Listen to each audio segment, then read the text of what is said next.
Thanks for joining us for an episode of Lackawanna Pastimes. I'm Sarah Pacini, the Executive Director of the Lackawanna Historical Society.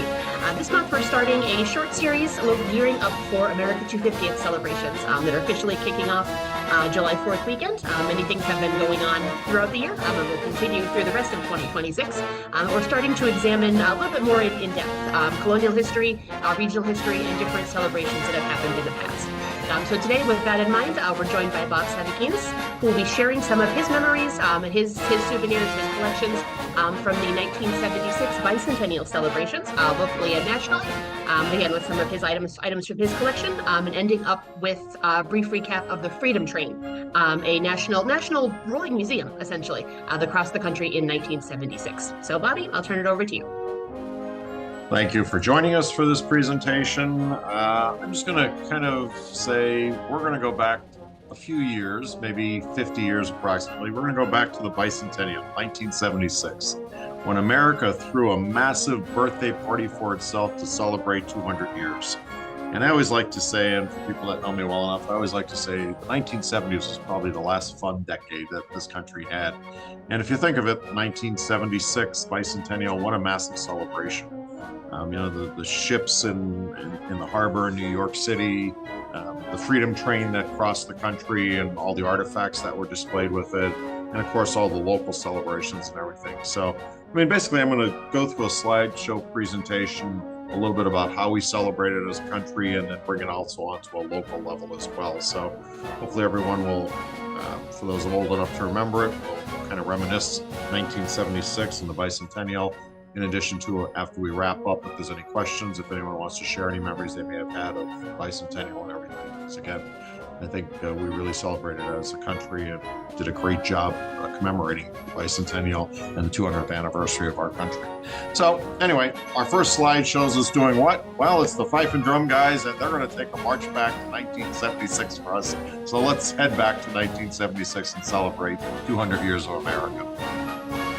So our first slide it kind of shows what our country did. And when you think of currency, we changed what our currency was, whether it was the Ike dollar, the Kennedy half dollar, the Washington quarter, the dime, nickel, and penny, that really did not get changed. But when you think of it, just imagine how much planning went into this, that the U.S. Mint had to change its currency.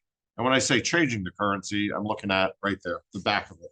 The quarter, of course, with our drum person, the Independence Hall on the half dollar, of course, the Liberty Bell and the Moon on the Eisenhower dollar. And again, if you think of it, when you go through your change now, we really haven't changed our currency except for the quarters that we did commemorating different state quarters and everything. And every now and then you'll see some quarters with some different historical events or markers or events, things like that. But again, in 1976, everything was across the board changing our currency. So again, you can see there was a lot of planning that went into this to make it a big event. That was a U.S. proof set that I was actually showing for anyone who follows coin collecting numismatics. That was a proof set. This is what they call a mint set. The difference is that the proof coins are untarnished, never touched, while the mint set is more uncirculated type coins. And again, I'm not here to get into a coin lecture or anything, but again, this was another coin set that was put together that the U.S. Mint put together. And that would be, again, the front and, of course, the reverse of everything. So, again, Independence Hall, the Liberty Bell, and our drumming person, revolutionary person. There we have the $2 bill. And yes, $2 bills occasionally are out there in circulation, and there are always fun stories behind $2 bills when they do get released. But this would be a 1976 $2 bill, again, as we celebrate 200 years, and the reverse of it. And of course, as we see on the reverse, we see the signing of the Declaration of Independence in 1776. Again, you think how, again, we changed our currency and added so much to celebrate and commemorate 200 years of America. So various collectible coins were presented and put out there. We see the Statue of Liberty, again, on another coin that was sold to collectors and sold to people who celebrate it. Silver bars, ingots, art bars, as they would have been called. There's an example there with Paul Revere's Ride, 1776, 1976. It's very ironic, again, for people who may follow the market, the bullion market, whether it's gold or silver or something. But that original 1976 Bicentennial, it's a 1 ounce silver bar, probably sold for maybe $6 to $7 back in 1976. And then there was a big spike in the silver price in 1980 that would have put it at around $50 for a 1 ounce bar. And just a few months back, January, February, silver hit an all-time high of almost $108 an ounce. So that coin would have gone up to a value of probably approximately $110. Now we're back to around 70 some dollars. But again, just a little talk on coins and everything. But again, just the idea of how much, again, we celebrated as a country, whether it was our currency, whether it was collectible coins. And we're going to continue with that trend. And there we have a Bicentennial 1976 commemorative with Thomas Jefferson on it, and also the front and reverse of it, again, Declaration of Independence, Independence Hall, things like that. These coins, again, could have been purchased by just your average person, probably through a mail order or a toll-free number or something like that. And again, it would have been obviously before the internet and everything. So, but people had to make that effort, but obviously there were a lot of sales, which is why, again, there were so many different variations produced on ththese collectible coins. These are what were called first day covers. And for those who may have collected stamps, things like that, we have a variety of different depictions with the stamps, the Tea Party, things like that. In addition to a collectible coin that would have been included with it. It was basically just your standard envelope, and it would have been stamped, as they say, a first day cover. So it would have been stamped at the post office to kind of commemorate that day. And these were actually started, I believe, and as you can see on the date, 1973. So 3 years before the event, they were beginning to, put into motion the celebration of 1976. So again, I may be repeating myself on this, but again, I just continue to reiterate how much planning went into this. When you think of, again, before the age of the internet and fast communication and everything, people had to rely on the telephone, had to rely on just sending letters, different things like that. And again, how much was pieced together and put together to make it, again, a major celebration. And so that everyone could, in some capacity, whether you were a collector of stamps, a collector of coins, or just, reaching into your own change and saying to yourself, wow, look at that quarter. It's so much different than what has been, produced since 1932 when the first Washington quarter came out. And it wasn't changed from 1932 up until 1976. Anyway, again, the forward and reverse of it. So a little bit of a write-up that you can see again about Paul Revere and, again, what it meant to celebrating the Bicentennial. So another first day cover. There's several of these that I've collected over time. And again, you can see just the outlay of the stamps on how, whether you purchase one stamp, but obviously if you wanted to make the whole series or the segment or the scene, you'd like to collect all four of them, 5, 6, it just again would depend on it. And as you can see, that one was stamped July 4th, 1976. So in Philadelphia, PA. So again, you would have had to have gotten that stamped at that particular post office and everything. And that's what makes it, again, something more, I would say, valuable or collectible, that again, it represents that specific day and the coin, the stamps and everything. So there are a variety of stamps there. Obviously they're postmarks, so they're a little bit on the more rougher side and everything. But again, these would have been your stamps that you would have just gone to the post office to purchase. I think if you go to a post office now, you could probably get some stamps that have flags, but that's probably the closest that you have to anything that's kind of commemorating it that I'm aware of. But again, 1976, we did celebrate with our stamps and so many different options, whether it's George Washington, again, whether it's our fife and drum guys, or just so many options. But again, and how about the pricing too? 10 cents for a stamp, 13 cents and everything. So of course, those times have really changed a lot as well. But the more options of, again, the various stamps commemorating Bunker Hill, just again, commemorating so many things, whether it was Ben Franklin, George Washington, again, so many options. And again, I repeat it over again, just that concept again of all layers that we celebrated and just going to a post office and buying those stamps. And again, you had something to look at. More stamps, again, a nice series right there for four of our Minutemen type situations, our revolutionaries, things like that. So let's go on to more corporate America and how America looked at from the corporate aspect of celebrated. our TV guide for those people who remember the TV guide that came out weekly with everything that was viewable on those 4 channels that we usually had and everything. But you can see the TV guide. Let's celebrate the big day in America with our eagle and everything. Again, so many different businesses, corporations came out with certain special products commemorating. Here we see a bottle of 7 Up with the Liberty Bell on it. And again, a book of matches with various scenes. Happy Birthday, America. Again, we realize there's not many people that smoke anymore, but they're, the matchbooks that were created. I'm sure there's many, many more out there. But again, it's just that layer of so many things done through corporate America, through the US government, different things like that. And of course, we have Snoopy, a cultural icon in the US. What more? Happy Birthday, America. And there's Snoopy celebrating it. So, taking it down to the kids level as well. And for those older adults and people who like Snoopy as well, and various cartoon characters and everything. But again, it was geared towards everyone, whether you're an adult smoking cigarettes that need matches, whether you're collecting some stamps or coins, or as a child, you have your cork board to put your messages up or notes up that your parents or family may put up, or some drawings or something. But there's Snoopy also celebrating the bicentennial. License plates. Let's take it now down to Pennsylvania. So there's a license plate, Bicentennial State 1976.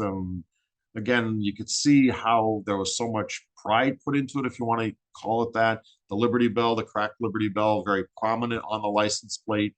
The blue color scheme and everything, and with the words Bicentennial State on it. And I think we have one more. Getting a little wear on it, but you could see when we used to get our stickers for the cars for the annual renewal and everything, but 75 and 76. Again, I just like to continuously point out about how much we celebrate it and how much we looked at the idea that all aspects, whether you're getting your license plate and we're celebrating, there's that Liberty Bell on there and the color scheme with the blue. Okay, let's take it a little bit down to a local level.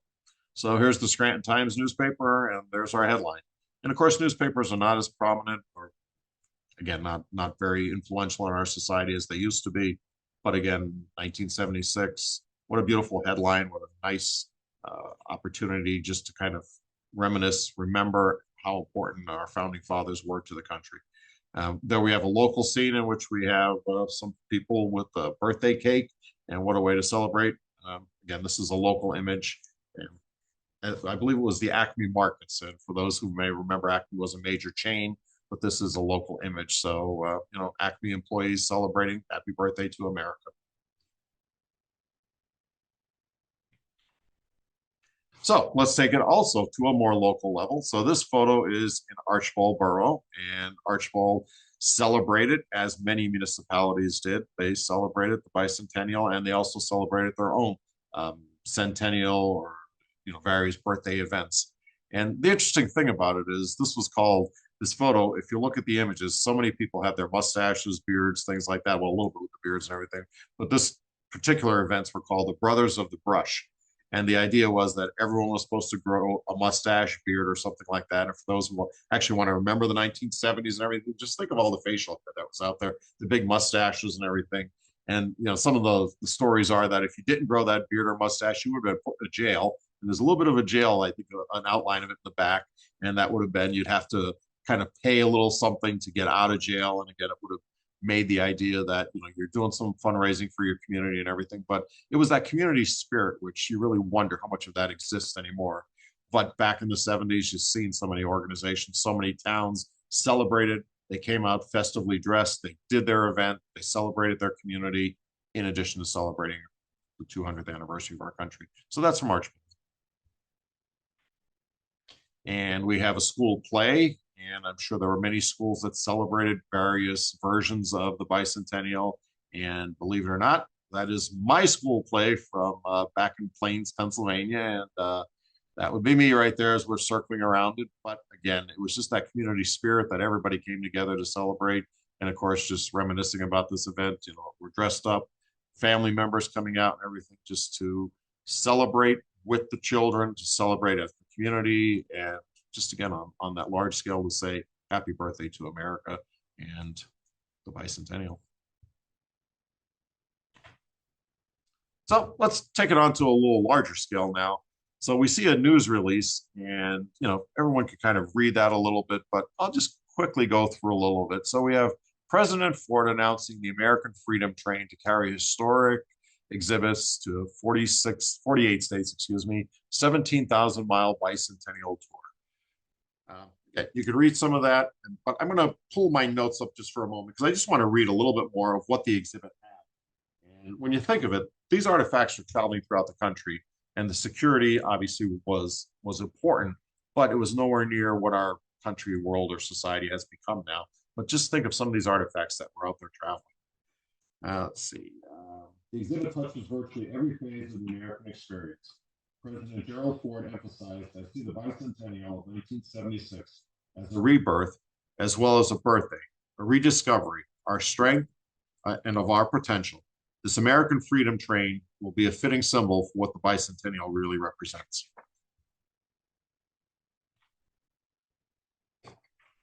So a little bit more information on it. And again, I'll read a little of it just to kind of emphasize some points on it. So the train will exhibit 12 specially designed cars, priceless collection of historic documents, artifacts, memorabilia from leading museums, etc. Came from the National Archives, a copy of the Constitution, Benjamin Franklin's draft of the Articles of Confederation, the Louisiana Purchase, Emancipation Proclamation, the ratification of the Bill of Rights, etc. A little more details for our train fans. The 400-ton steam locomotive, former Southern Pacific Daylight class engine, was donated to the American Freedom Train by the city of Portland, Oregon. Once restored, the locomotive will be thoroughly tested, painted in official American Freedom Train colors. So just continuing along, I believe there was a $2 admission fee to get into it. And how about this for advanced technology? Moving walkways will allow visitors to go through the various exhibit cars at a rate of up to 1,800 people per hour through the 14-hour display day. A visitor will carry a trans-motorized sound unit, which will play a running narrative coordinating with the exhibits. Again, just think of that Freedom Train coming in. Maybe some people, maybe we'll talk about that at the end of the program. Maybe you had that chance to experience the Freedom Train and everything as it crisscrossed through America and everything. So we have a news release also put out by the American Freedom Train Group. And again, I'm going to read through parts of this a little bit, just again for the significance of how important it was. A list of the documents and artifacts from the American Freedom Train. 1776 edition of Thomas Paine's Common Sense. Benjamin Franklin's draft of the Articles of Confederation. Revolutionary War rifles and muskets. George Washington's copy of the Constitution.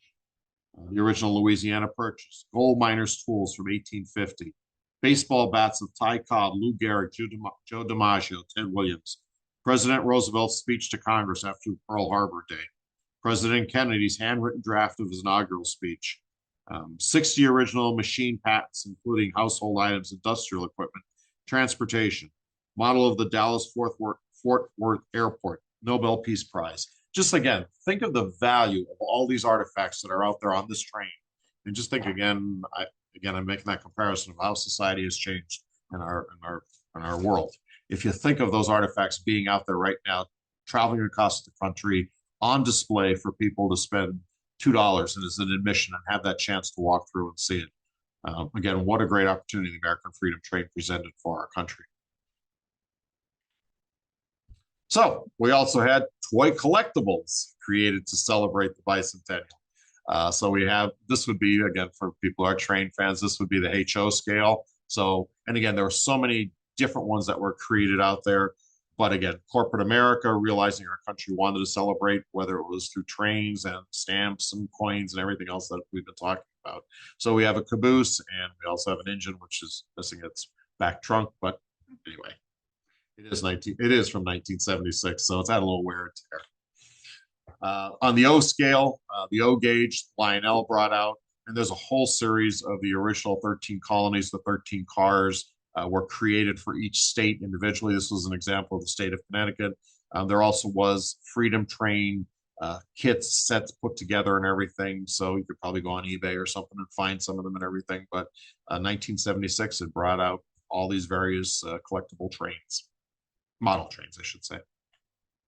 couple more examples again of we're back to the HO scale, but again, you can see the 1776, 1976, various different styles of locomotives and toys that were created for young and old adults alike. So we also had a freedom train in 1948. And again, as we would have celebrated 150 years of the country. So there are some photos, exhibits, examples. This was from a postcard series that I found. And it's interesting when you see the one image of the Freedom Pledge, that I, as an American, a free American, free to speak without fear, free to worship God in my own way, free to stand for what I think is right, free to oppose what I believe is wrong, free to choose those who govern my country. This heritage of freedom I pledge to uphold for myself and for all mankind. Again, it shows the patriotism and how America felt being very patriotic as a country. And again, the red, white, blue schemes of the original Freedom Train in 1948, which I believe did stop here in Scranton as well. And we're back to 1976 with the Freedom Train, an image of it, in addition to the American Freedom Train booklet. Again, it's a fascinating thing to see all the images, the ways that we celebrated, and all the ways that we had a chance to experience our history and our culture in 1976.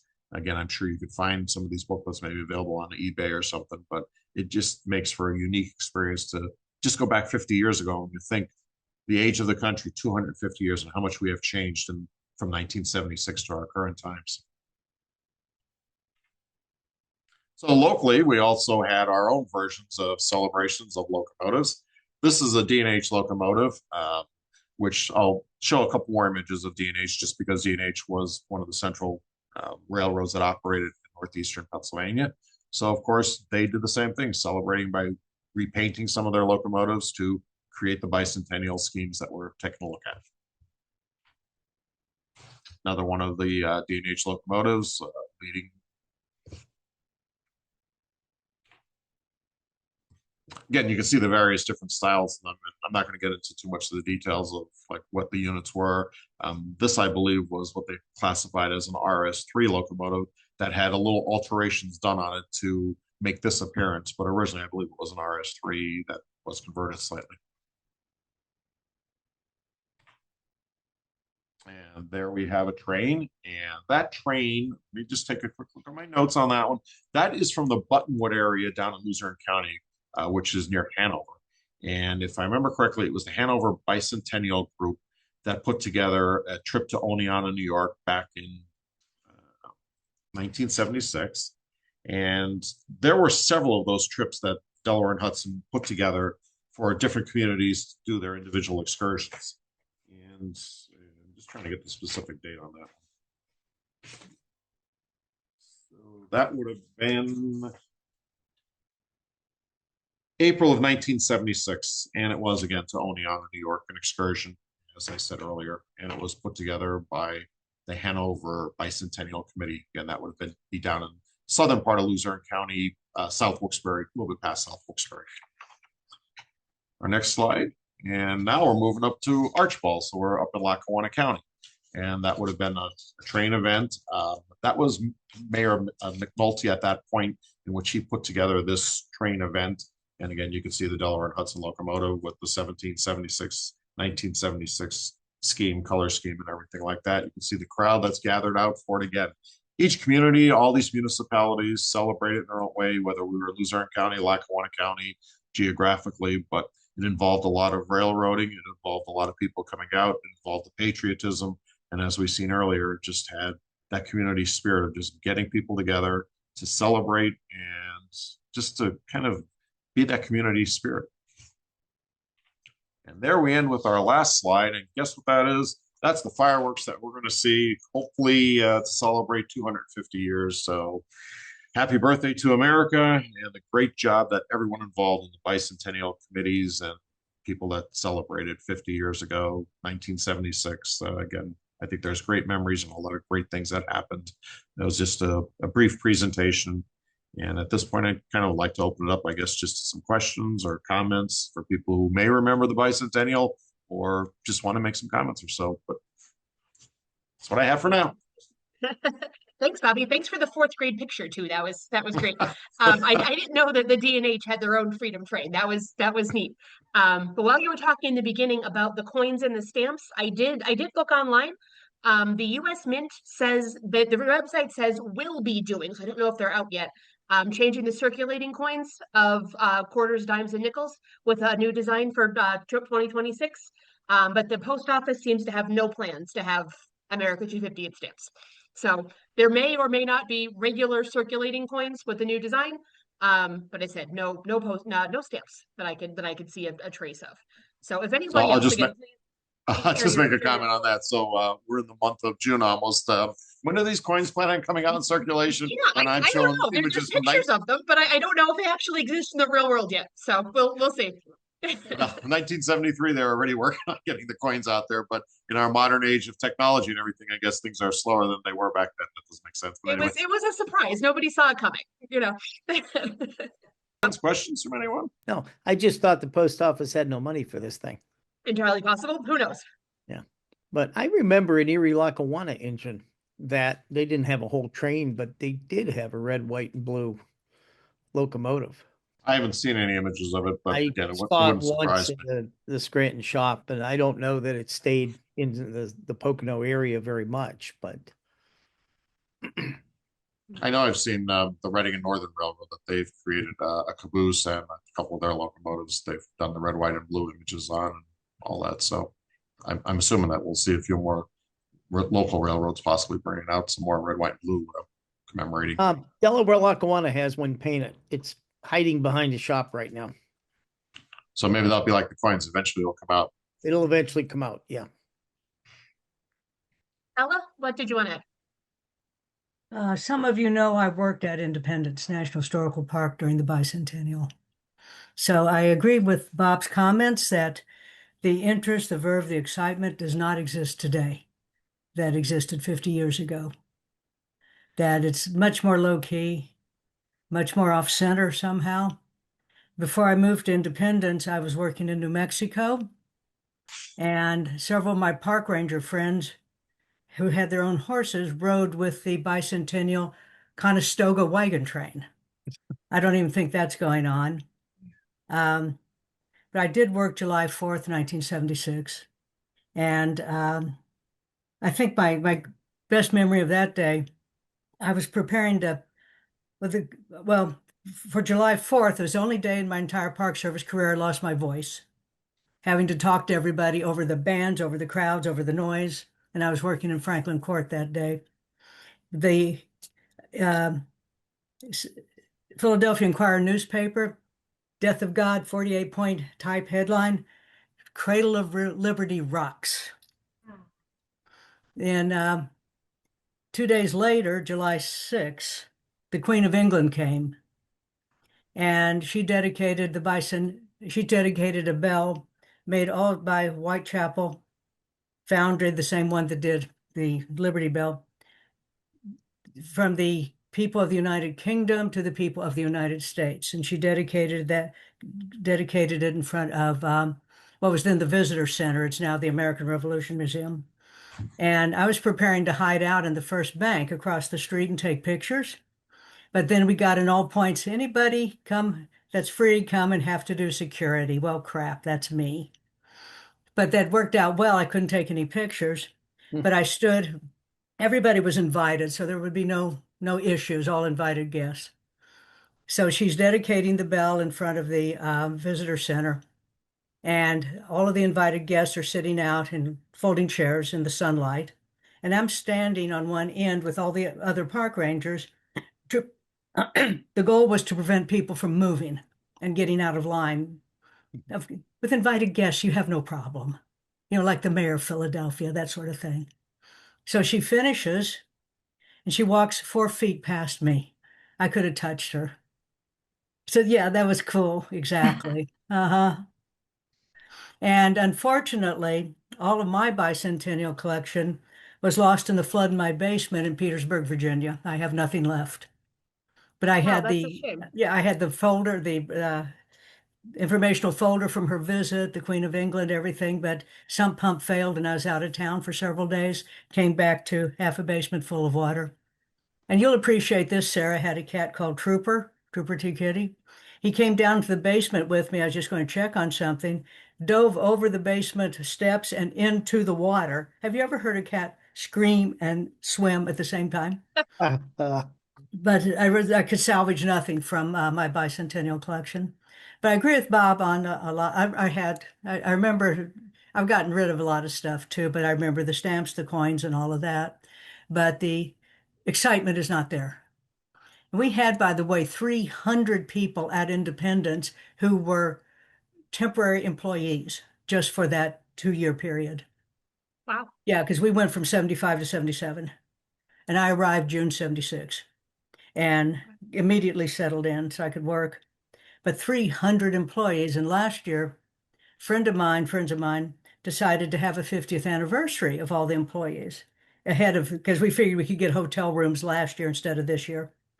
And of those 300, I think I helped Sue and Susie try to find, we found maybe 100 because there's no consolidated list. And it was who knows who type of thing. And of the people we could remember and name, we found about half of them were deceased. And well, we were in our 20s and 30s, and now we're in our 60s, 70s, and 80s. And even one fellow who I was looking forward to seeing died a week before our reunion. Yeah, so yeah. But I have fond memories of it because I drove straight from New Mexico to Philadelphia, from the high plains of New Mexico to the heart of the Bicentennial in Philadelphia. And I loved every minute of it. Yeah, that's neat. That's if you're going to work for the Park Service at a specific time, that's the one. Exactly. And then from there, I went to Petersburg, Virginia for the Civil War. Yeah. Okay. Those are my memories. Thank you, Bob. I enjoyed that. Well, I think I want to say hi to Tori that I see Bill Warney sometimes, Tori. He goes to St. Luke's, and I know he sang in the men and boys choir with you at St. Luke's. we always talk about generational things and everything, and I look back and I say, pretty much echoing what you're saying, Ella, but 1976. So that generation knew how to put together a major event to celebrate our country, and we look at this is our opportunity now, another generation to celebrate 250 years of the country, and it's just not there. And I would agree with you all the way. The celebration is nowhere near what it should be and what it could be, in spite of all the great technology we have to, communicate quick and move things around fast and all that stuff. No other bicentennial stories? Nobody else has anything they want to share, like Ella's great stories? Well, Pittsburgh. Diana. I was in Pittsburgh in 1976 for 1 year. Still homesick. Okay. But I do remember we had a streetcar painted up red, white, and blue with stars on it. It was the Bicentennial car. And right now the Trolley Museum is repainting one of our cars to celebrate the 250th in the same paint scheme. Because they came to me for pictures. And of course you're able to provide them. I have some strange stories not related to the Bicentennial, but just with being in Philadelphia at that period, that, as you know, the Liberty Bell was in its own building before, and it was a nice glass building. You walk in, come down the aisle, and the Liberty Bell's in front of you, and it has a rope around it to keep people from touching it and messing with it. And every so often over our walkie-talkies, we would hear from one of the park rangers at the Bell Pavilion, "Law enforcement, maintenance, come and bring the bolt cutters." Somebody had chained themselves to the Liberty Bell. Oh, jeez. Usually Iranians, by the way, trying to protest and get news coverage, and they never got any news coverage. They just got kicked out. Tori says, I visited the 1948 Freedom Train. Price of admission was to buy a U.S. savings bond. That's a good system for admission for an event rather than a ticket. I like that. Tori, we have one picture of a group at that Freedom Train. We'll have to look at it and see if we can find you. You might be in it. Diana, you had your hand raised before. Do you have something to share? You're muted, so unmute yourself first. Got it. You know me in technology, I just can't function. I wanted to say, Bob, I really enjoyed the presentation, and it brought back a lot of memories. I sort of collect coins and memorabilia also. And in 1976, I went to Monticello to tour the building. And they had the prices arranged so that you would have to pay a $10 bill for an $8 admission, and they gave you the $2 bill with Jefferson's picture on it as change. So I still have that. But that was clever. I like that. Yeah, thank you for sharing the information. I appreciate it. You know, we've talked about, there doesn't seem to be the same enthusiasm for America 250th this year. But if you're members of the Historical Society, when you get your newsletter, hopefully next week, you will see some things that we have coming up for our celebrations. Different organizations in Lackawanna County, what they're doing, what the county itself is doing. The Historical Society has some things coming up. We have a series of interpretive banners on different Lackawanna County communities that'll thank you.